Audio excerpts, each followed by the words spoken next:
जी हाँ, नमस्कार दोस्तों, आप सभी का स्वागत है भोजपुरी डोर में। आज बहुत ही बेहतरीन वीडियो आपको स्क्रीन पर दिख रहा होगा दोस्तों, जो खेसारी लाल यादव जी की भतीजी की शादी का वीडियो है। जो जयमाल का टाइम का वरमाला जब होता है उस टाइम खेसारी लाल यादव और उनकी पत्नी चंदा ने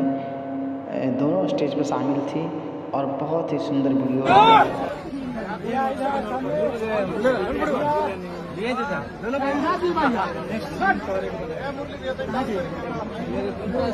ना तू अपन हाथ उठावा इम्पोर्टेंट हर बार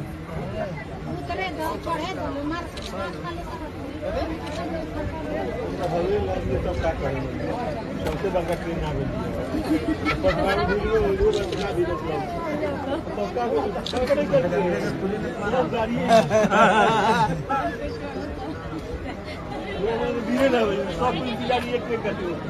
सब रोकी